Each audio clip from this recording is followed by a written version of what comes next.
So, Pramod, beer books and those cast. Tell me how it came into being and your journey as an entrepreneur, as a host. Ma'am, I would like to speak in Hindi because there are a lot of viewers who want to watch this and they want to know my journey, and especially people from North. So ma'am, ये story start होती है बिहार के एक छोटे से जगह मुंगेर। मैं मुंगेर का हूँ। I born and brought up in Munger, और वहाँ पे ही मेरी जो शिक्षा के नाम पे अगर बात करें तो मैं कभी स्टूडियस था ही नहीं, और मुझे लगता था कि मैं हीरो बनूंगा, फिल्मों में जाऊंगा, क्योंकि बिहार में ऐसा एक एक प्लेटफॉर्म होता है, जब थोड़े सा अच्छे दिखते हो तो चार लोग आपको पंप करते हैं कि अरे तुम बहुत अच्छे दिखते हो, तुमको ये करना चाहिए। तो मैं काफ़ी पम्प्ड अप था अपने दोस्तों के कारण, और मुझे लगता था कि मुझे फिल्मों में जाना चाहिए। तो मैंने कभी पढ़ाई में उतना फोकस किया नहीं, और मतलब काफ़ी टाइम से मैं प्रैक्टिकल रहा था। मैं बचपन से काफ़ी प्रैक्टिकल रहा हूँ कि मुझे वही काम करना है जो मुझे चाहिए। और मेरे जो पिताजी हैं वो आए मेरे पास, उन्होंने बोला कि बेटा आप कुछ करो, इंजीनियरिंग करो, कुछ भी करना है करो, पढ़ के आगे बढ़ो। हमने कहा पापा आप मेरे पर पैसे मत खर्च करो, क्योंकि देयर इज़ नो ROI, मैं आपको उसका रिटर्न ऑन इन्वेस्टमेंट मिलेगा नहीं आपको, तो कोई फ़ायदा नहीं है। हमने कहा वो पैसे बचा के रखिए, अपनी बहनों की शादी कराएंगे, अच्छे से रहेंगे, मुझे आप फ्री छोड़ो। तो मैंने कभी पढ़ाई पूरी की नहीं, और जो मेरी स्कूलिंग भी हुई तो ज़िला स्कूल मुंगेर है, तो वो बहुत ही अच्छा है, गवर्नमेंट का अच्छा स्कूल है, लेकिन उस समय उतनी अच्छी पढ़ाई का माहौल था नहीं। पढ़ाई का माहौल का मैं बोलूँगा, मैं खुद ही नहीं था उस माहौल में, तो कभी स्कूल गया ही नहीं मैं, कभी स्कूल नहीं गया, कभी कॉलेजेस नहीं गया। तो और दिमाग में वही था कि मुझे हीरो बनना है। तो मैं काफ़ी शॉर्ट में बताऊंगा इस चीज़ को कि मैं चला गया बाहर, और मेरे पिताजी ने मुझे घर से निकाल दिया था। निकाला इन द सेंस इसलिए था कि उन्होंने कहा जब तुमको पढ़ना नहीं है, कुछ नहीं किया, तो मेरा बिजनेस संभालो। और मेरे पिताजी का वो घी का बिजनेस था। तो अब घी का बिजनेस था, it was very difficult for me to manage, because first of the kind of people I used to get, I used to meet, they were like very very raw, और उनसे handle करना, वो the way they used to talk, मुझे नहीं कहा मैं घी का business तो नहीं करूँगा। तो एक दिन मुझे बहुत ज़्यादा टग ऑफ वॉर था, there a lot of discussion that happened, and finally my dad said you have to leave in case you don't want to handle my business. मैंने कहा ठीक है। तो मुझे याद है मैंने 500 रुपये लिए मम्मी से, और ट्रेन में बैठ गया, दिल्ली के निकल गया। जब मैं दिल्ली में गया तो, और सोचा कि अब तो यहाँ पे लोग बैठे होंगे, मेरे वेट कर रहे होंगे, जब आऊँगा तो सब राहें बिछा के बैठे होंगे, अरे आप आ गए, अब तो हीरो बनो, आप जो भी करना करो। पहले स्टार्ट किया मॉडलिंग करूँगा, ये करूँगा। लेकिन जब वहाँ जाके देखा तो मेरे ऐसे हज़ारों थे वहाँ पे, और मुझसे वेल टू डू थे, they can speak, they can talk. और मेरी कम्युनिकेशन कुछ थी नहीं, कभी स्कूल नहीं गया, तो English was a biggest torture for me कि कैसे अपने आप को प्रोजेक्ट करूँ, कैसे आपको बताऊँ कि हाँ this is what I am. तो वो एक अलग ही जर्नी थी। फिर मैं वापस आ गया क्योंकि मैं बहुत डिमोटिवेट हो गया। तो फिर मुझे रियलाइज़ हुआ कि भाई अगर लाइफ में कुछ करना है तो आपको प्लान के साथ चलना पड़ेगा, प्लानिंग करो। और मेरी एक महिला मित्र हुआ करती थी उस समय, तो उन्होंने मुझे काफ़ी हेल्प की, और उन्होंने मुझे बताया कि भाई अगर इंग्लिश में काम करना है, इंग्लिश में अगर कुछ करना है तो भले एक बहुत ही इंटरेस्टिंग स्टोरी मैं आपको बता दूं मैं उनसे कैसे मिला था। जो मेरी पहली जॉब थी, मैं मैकडोनल्ड्स में काम करता था। मैकडोनल्ड्स दिल्ली में गफ्फार मार्केट है, वहाँ पे। तो मेरी पहली जॉब वहीं पे थी। मैं 800 रुपये की सैलरी थी मुझे, सेकंड शिफ्ट लेता था मैं, क्योंकि मैं काफ़ी जगह ट्राई किया था, रिजेक्शंस काफ़ी हो रहे थे मेरे, कहीं जॉब मिल नहीं रही थी। तो वहाँ पे मुझे मेरा एक दोस्त है जहाँ के वो मैनेजर था, उसने मुझे बोला कि भाई एक जॉब मैं तुमको दे सकता हूँ 800 रुपये का। मैं सेकंड शिफ्ट लेता था। सेकंड शिफ्ट इसलिए लेता था क्योंकि मुझे वो बर्गर्स फेंकने नहीं होते, मैं कैरी करता था, क्योंकि मुझे खाने होते थे वो। तो वो 800 रुपये का वो था, बर्गर थे। तो वहाँ से स्टार्ट हुआ। तो एक दिन जो मेरी महिला मित्र हैं वो आई थी वहाँ पे, और अपने दोस्तों के साथ आई थी। और उस समय मैकडोनल्ड्स ही ऐसा प्लेस होता था, बर्थडे सेलिब्रेशन सब लोग करते थे, वो बहुत ही वेल नोन प्लेस हुआ करता था। तो जब उन्होंने मुझे देखा तो उन्होंने बोला कि भाई ये क्या है, ये क्या कर रहे हो। तो मैंने बताया कि सर्वाइवल के लिए कुछ भी तो करना पड़ेगा। तब उन्होंने मुझसे बोला कि यार पैदा किस लिए हुए हो, ये करने के लिए हुए हो, या कुछ लाइफ में कुछ एम है। तो हम लोग उस दिन बैठे और हमने जॉट डाउन किया कि भाई हमारे अंदर क्या, मेरे अंदर क्या क्या प्रॉब्लम, पिटफॉल्स क्या क्या है। Communication was the biggest concern, then education was, I was undergraduate, I just did my +2, और ग्रेजुएशन कुछ था नहीं। तो ये दो चीज़ ऐसे मेन फैक्टर थे जहाँ पे मुझे लग रहा था इसके कारण मुझे जॉब नहीं मिलेगी, मैं सर्वाइव नहीं कर पाऊंगा। तो फिर मैंने स्टार्ट किया इस पे काम करना। और सबसे पहला जो एजुकेशन था, मेरे पास पैसे थे नहीं उतने कि मैं 6-7 लाख रुपए लगा के और रेगुलर डिग्री करूँ, क्योंकि फादर की डेथ हो चुकी थी उस समय।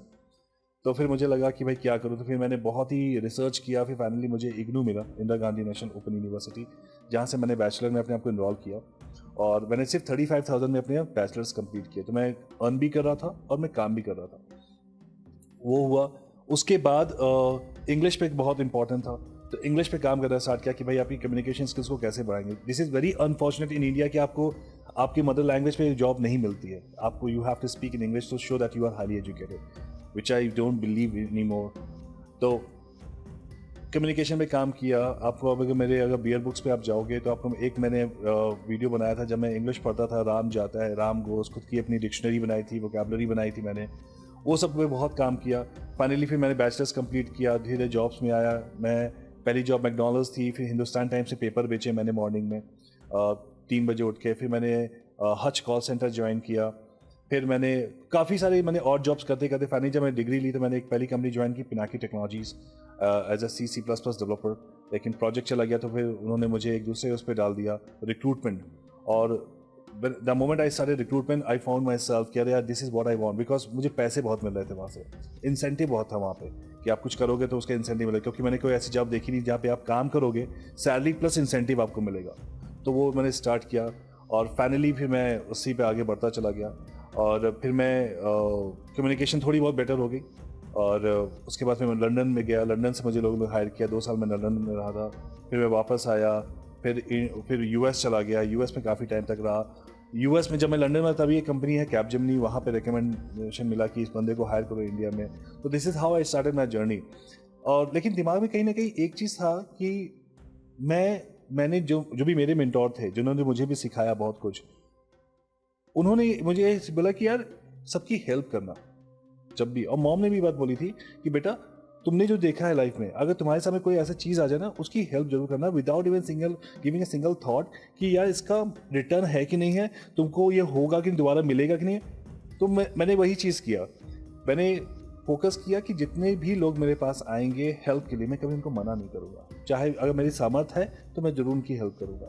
तो जब मैंने बच्चों को देखना स्टार्ट किया, फ्रेशर को देखा, तो they are move like a headless chicken. उनको कुछ पता ही नहीं क्या करना है। चाचा के मामा के बेटे ने MBA किया, BTech किया, वो US चले गए, तो प्रेशर आ गया उन पर भी, तुम भी करोगे। उनसे नहीं पूछा जा रहा कि तुम क्या करना चाहते हो। जैसे आपने बोला कि भाई बच्चे जो करना चाहते हैं उनको करवाओ। फिर मैंने उन लोगों को आइडेंटिफाई करना स्टार्ट किया कि जो ऐसे बच्चे हैं कि मार्क्स कम आए थे, पीयर प्रेशर में या फैमिली प्रेशर में या सोसाइटल प्रेशर में आके काम कर रहे हैं, उन बंदों को आइडेंटिफाई करो, उनको जॉब प्रोवाइड करो। मैम, मैं I can tell you very formally that जो ट्रेनिंग मैं प्रोवाइड करता हूँ वो किसी भी इंडस्ट्री में नहीं कोई प्रोवाइड करेगा, क्योंकि मैं उनको एक रिसोर्स मान के नहीं हायर करता हूँ। मैं बोलता हूँ तुम मेरी रिस्पॉन्सिबिलिटी हो। मेरी रिस्पॉन्सिबिलिटी, मैं इंश्योर करूंगा कि आप अपने लाइफ में ग्रो करो। आप इस कंपनी में काम करो ना करो, मुझे कोई मतलब नहीं है। अपनी लाइफ में हमेशा ग्रो करते रहो। आपका जो ब्रेड एंड बटर है वो आपको हमेशा मिलना चाहिए। This is what I am doing right now. तो अभी जो भी मैंने कंपनी स्टैब्लिश की है, जो भी मेरे साथ काम कर रहा है, मैं कोई भी बंदा बाहर से सीनियर बंदा नहीं हायर करूँगा, ना ही मैं करूँगा। फ्रेशर को हायर करूँगा, उनको ट्रेन करूँगा, उन्हीं को आगे बढ़ाऊंगा, चाहे वो मैनेजर बने, डायरेक्टर बने, कुछ भी बने। और आज हमारे पास डायरेक्टर्स हैं, HR मैनेजर हैं, फिनेंस हैं, वो सब ने फ्रेशर जर्नी स्टार्ट की थी और आज वो इतने अच्छे लेवल पर पहुँचे हैं। और यही सोच के मैं आगे बढ़ता जा रहा हूँ। और मुझे नहीं पता कि मुझे इससे क्या मिलेगा, मैं इतना पता है कि I have to give it back to the society, और खासकर बैंगलोर के लिए, क्योंकि बैंगलोर ने मुझे बहुत कुछ दिया, बहुत कुछ। मैं दिल्ली में रहा था, एक टाइम था कि मैं बैंगलोर नहीं आना चाहता था, लेकिन आज की डेट में मुझे कोई बोले कि बैंगलोर छोड़ दो, मैं नहीं छोड़ सकता। I am 100% south Indian guy now. I can't speak the language, but yes, internally I am a 100% South Indian guy, because Bangalore ने मुझे इतना कुछ दिया। जब सबने साथ छोड़ दिया था, बैंगलोर ने मुझे साथ पकड़ा था। तो इसीलिए मैंने एक कंपनी भी स्टैब्लिश की बैंगलोर में। मैं किसी और बी टाउन में जा सकता था, देहरादून, दिल्ली, वहाँ ओपन कर सकता था, लेकिन मैंने कहा I will want to give it back to Bangalore, कि बैंगलोर ने मुझे बहुत कुछ दिया। और उसी दौरान जब ये सब कुछ हो गया, और ये जो चैनल की बात करेंगे बियर बुक्स, मैं 4 साल से वेट कर रहा था इसका। और मैंने हमेशा एक चीज़ कोशिश की है, जब तक आप किसी चीज़ के बारे में ग्राउंड लेवल पे वर्क ना करो और उसका थॉरो नॉलेज आपके पास ना हो, स्टार्ट मत करो, क्योंकि आप you may face the failures. और आपके पास प्लान बी नहीं है तो प्रॉब्लम हो जाएगी। देखिए मेरा प्लान ए, जो मेरी कंपनी थी बहुत अच्छे से चल रही थी, बहुत अच्छे ढंग से स्टैब्लिश हो चुकी थी, तो उसके बाद मुझे लगा कि हाँ, अब मुझे चैनल स्टार्ट करना है। चैनल स्टार्ट करने के 2 रीज़न थे। एक तो मुझे कहीं ना कहीं ये दिमाग में था कि यार I wanted to become a hero. एक टाइम था कि एक छोटा सा मुझे नाम चाहिए, लोग मुझे जान जाए कि ये पर्सनालिटी कौन है। और दूसरा ये कि मुझे बहुत कुछ सीखना था। जैसे सीखना इन द सेंस मैं आपको बता सकता हूँ, जैसे जो मैंने कंपनी स्टैब्लिश की है, तो लाइन ऑफ बिजनेस जो मेरा है वो मैं 18 साल से उस इंडस्ट्री में था, तो it was not so difficult for me to establish that firm, right. But जो एंटरप्रेन्योर्स हैं, जो स्टार्टअप्स हैं, जो डिफरेंट आइडियाज लेके आ रहे हैं, उनके माइंड को पढ़ना कि ये आइडिया डेवलप कैसे हुआ, उन्होंने क्या रूट कॉज पे एक प्रॉब्लम देखी जिसका सोल्यूशनिंग वो प्रोवाइड कर रहे हैं, उनके माइंडसेट को पढ़ना, वो फंडिंग के लिए कैसे पिच करते हैं, आप फंडिंग A, B, C में कैसे वो स्विच करते हैं, उनके क्या क्या चैलेंजेस होते हैं, वो सारी चीज़ से मुझे लर्न करना था। एक टाइम था कि मैंने सोचा कि मैं आउट ऑफ इंडिया चला आता हूँ, पढ़ के वापस चला आता हूँ, like that, because I have the money and everything. But मैंने ये सोचा कि अगर मैं सीखने जाऊँगा तो मैं एक पर्टिकुलर स्ट्रीम सीख सकता हूँ, लेकिन जैसे आप जैसे गेस्ट आ रहे हैं जो डिफरेंट इंडस्ट्री से आ रहे हैं, डिफरेंट एक्सपीरियंस लेके आ रहे हैं, वो एक्सपीरियंस जो होगा वो मेरे लिए एक नेक्स्ट लेवल का काम करेगा, जो मुझे नेक्स्ट लेवल पे ले जाएगा। Education doesn't mean that you have to learn the specific management part, it's all overall thing.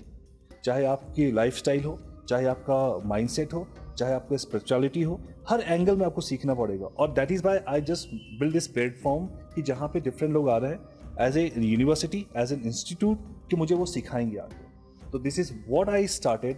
और बियर बुक्स को मैं एकदम ही कमर्शलाइज नहीं करूँगा, बिल्कुल भी कमर्शलाइज नहीं होगा। ये एक प्लेटफॉर्म है जो कि मैं अपने सेटिस्फैक्शन के लिए, अपनी लर्निंग के लिए बना रहा हूँ, और जहाँ पे जो गेस्ट आ सकते हैं, it's gonna be my honour to have a discussion with him. तो this is the overall structure of Bear Books. और बियर बुक्स में हम लोग एक चीज़ और भी कर रहे हैं, जैसे मंडे को मैं मोटिवेशनल स्पीच रखता हूँ, मैं खुद का सोलो वीडियो रखता हूँ कि जो अपनी जर्नी है मैं वो बताऊंगा। मैं कोई भी बुक से ली हुई इन्फॉर्मेशन नहीं शेयर करूंगा, जो भी मिलेगा वो मेरी लाइफ का एक्सपीरियंस होगा। मैं अगर बोलता हूँ कि ये चीज़ है, ये चीज़ करो, ये चीज़ नहीं करो, वो मेरी लाइफ का एक्सपीरियंस है। और फिर बीच में मैंने अभी ट्रेनिंग स्टार्ट की है, रिक्रूटमेंट ट्रेनिंग स्टार्ट की है फ्रेशर्स के लिए, जो बच्चे नहीं ज्वाइन कर सकते बैंगलोर में, मुझे किसी और सिटी में है, किसी और छोटी जगह पे है, वो भी सीख सकते हैं इस चैनल से, और उनकी भी लर्निंग बढ़ेगी। तो this is the overall structure of my firm creativity technologies and 3-point solutions, and of course the platform of Beer Books. Wonderful. It's so inspiring. I'm sure the youngsters are all who are watching this will feel inspired and motivated to follow their passion. Yes, Thank ma'am. you, Pramod, for being such a wonderful guest, and so inspiring to hear your story, your journey of from where you started and to where you are now. Right, ma'am. If you want to know more about it, there's a one video of mine on my channel, the Zero to Hero.